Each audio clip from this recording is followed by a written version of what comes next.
সোমবার সকালে হঠাৎ একদল কচিকাঁচা ভিড় করে পানাগড় বাজারের স্টেশন রোডে একটি বস্ত্রের দোকানে ঢুকে পড়ে। ভিড় দেখে রীতিমতো হইচই পড়ে যায় স্টেশন রোডে। ভিড় দেখে হতবাক হয়ে পড়েন দোকানের মালিক। পরে দোকানে এসে উপস্থিত হন কাকসা পঞ্চায়েত সমিতির বন ও ভূমি কর্মাধ্যক্ষ পিরু খান।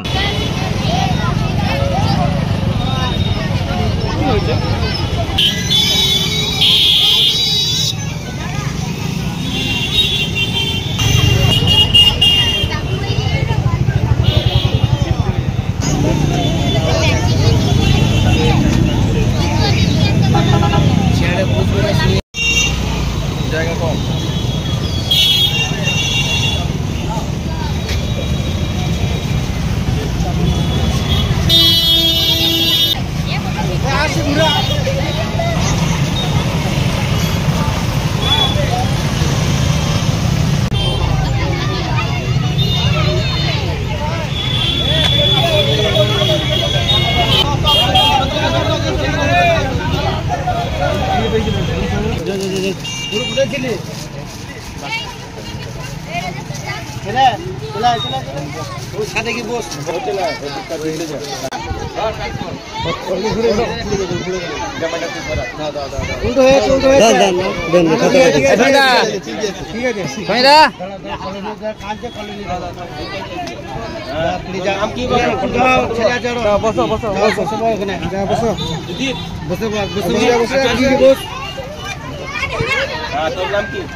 অর্জুন, তোর নাম কি? আশিস। বাহ, এই তো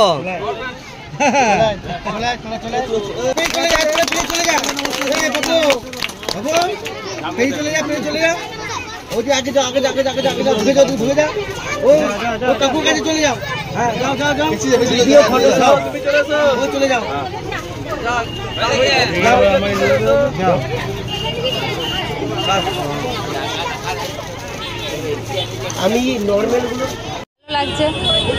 পুজোতে অনেক অনেক বাচ্চারা জামা প্যান্ট পাচ্ছে না, তাদের পক্ষে খুবই ভালো আনন্দ হচ্ছে। তারা বাবা মায়ের সামর্থ্য নয়, মানে এই বড় পুজোর দিন এটা সব বাবা মা তো দিতে পারে না। হ্যাঁ, একটা করে কোনো রকম করে দিতে পেরেছি। একটা না দিলে তো বাচ্চাদের হয় না, একটা করে তো দিতেই হয় বড় পুজো। কিন্তু একটাতে সব বাচ্চাদের তো মন ভরে না, দুটো তো অলরেডি চাই, কিন্তু দুটো বাবা মা তো দিতে পারে না, একটা করেই দিয়েছে। এই যে আপনাদের বাচ্চাদেরকে জামা প্যান্ট দেওয়া হচ্ছে, কিরকম লাগছে, কি বলবেন? খুব ভালো লাগছে। কি বলবেন এই নেতাকে? ভালো, পাশে দাঁড়াচ্ছে, এটা খুব ভালো লাগছে। আরও যেন এর থেকে আরও পরিবর্তন যেন আরও কিছু বাড়ে, যে শুধু জামা প্যান্ট নয়, বাচ্চাদের জন্য স্কুল পড়াশোনা এগুলো যেন সব কিছুটা হয়, আরও সুবিধা হয়। আমার নাম উত্তরা দাস। আপনারা জানেন যে সারা পৃথিবীর সবথেকে বড় উৎসব, সেই উৎসবে বাচ্চাদের একটা ছোট্ট উপহার দেওয়া হলো। আমার এগুলো করতে খুব ভালো লাগে, যে সাধারণ পরিবারে যারা বাচ্চা আছে তাদেরকে এই ছোট্ট একটা উপহার দিয়ে তাদের মুখের হাসিটুকু পাওয়ার জন্য এইসব করা। এইটা চিন্তা ভাবনা কেন এলো?